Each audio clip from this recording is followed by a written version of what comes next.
Alors aujourd'hui, et tu le sais, le problème que j'ai, et c'est peut-être ton cas également, c'est un problème que tu as peut-être dans ton jardin, c'est le manque de place. Moi j'ai un petit jardin potager, mais qui se situe en ville, et même si j'ai environ, tu vois, 20-25 mètres carrés à peu près, ce qui est déjà beaucoup, ce qui est déjà pas mal, parce qu'il y a des gens qui ont une terrasse ou tu vois même pas 10 mètres carrés.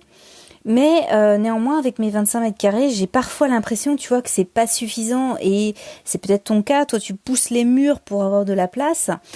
Et aujourd'hui, on va parler un peu d'aménagement du potager. Et pour ma part, j'ai remarqué une chose dans ma façon de fonctionner dans le jardin, dans ma façon d'appréhender mon potager. C'est que je déambule, je passe, on va parler des endroits de passage, et je passe toujours aux mêmes endroits. Tu vois, c'est un peu comme quand je vais au travail ou à la boulangerie, dans des lieux que je connais bien, que je maîtrise bien. Je passe toujours aux mêmes endroits, je passe toujours par les mêmes itinéraires en fait. Et c'est pas forcément les plus courts, c'est pas parfois même les plus rapides.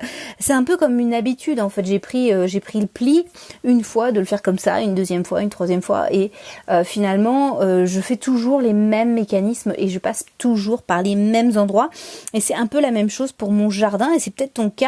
Il y a des passages que j'emprunte quasiment jamais en fait. Il y a des endroits où je me suis délimité des espaces de passage, mais je les utilise pas parce que il y a un endroit qui est plus court, parce que j'ai eu l'habitude de passer par tel endroit et que finalement ça me laisse des endroits de passage où finalement je ne passe jamais.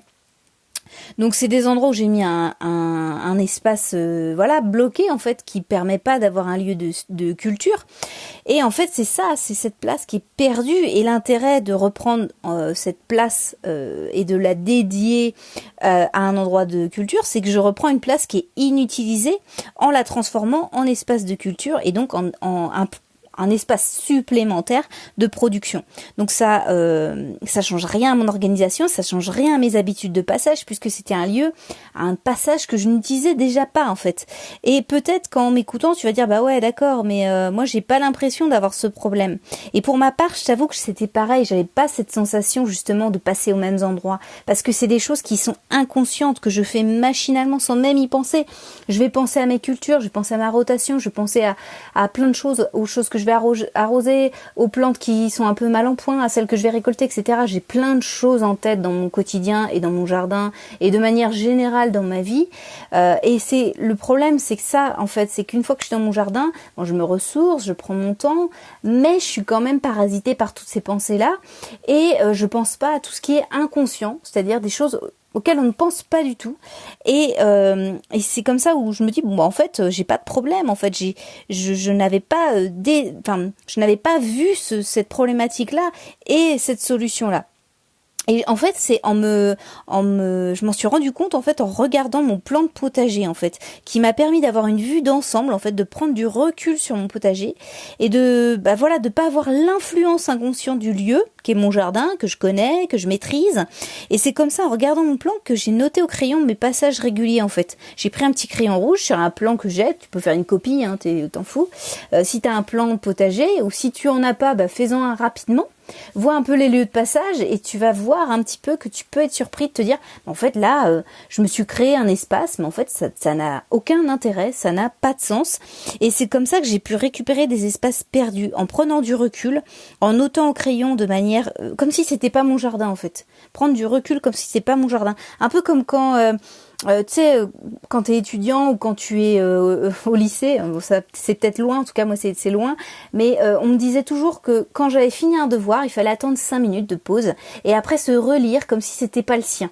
Bah là c'est pareil, prendre du recul, c'est justement ne pas penser à son propre jardin, établir un plan, comme si c'était le jardin de ton voisin ou le jardin d'un ami, et dire voilà, par où tu pourrais passer, quels sont les espaces qui sont inutilisés dans ton jardin. Et je pense que tu vas voir qu'il y a des endroits que tu peux récupérer.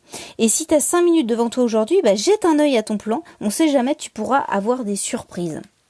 Voilà ce que je voulais dire aujourd'hui, en tout cas, ça peut te faire gagner de la place.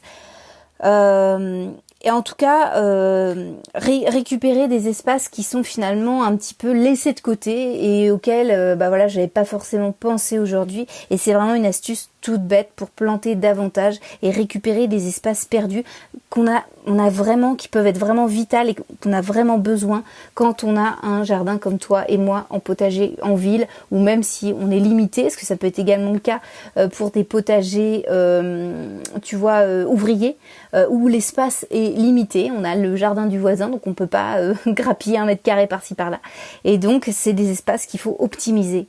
Donc voilà ce que je voulais dire aujourd'hui. Si tu veux aller plus loin, me poser tes questions, n'hésite pas à m'envoyer un mail sur GoJardin, g2ojardin@gmail.com. Si tu veux suivre mes podcasts, j'en publie un tous les matins, donc n'hésite pas à t'abonner sur SoundCloud et sur YouTube. Si tu as des questions, tu m'envoies par mail, il n'y a pas de souci. Tu peux me suivre également sur Facebook et sur Instagram. Tu mets Caroline GoJardin, tu vas me retrouver. Voilà, moi je te retrouve demain pour de nouvelles astuces, de nouveaux retours de tests, des réponses aux questions. Parce que si tu as des questions, même des photos à m'envoyer sur des problématiques que tu as dans ton jardin, n'hésite pas, je serai ravie de répondre à tout ça. Et puis, je te retrouve demain. Allez, bonne semaine, bon courage, et puis à demain. Allez, salut.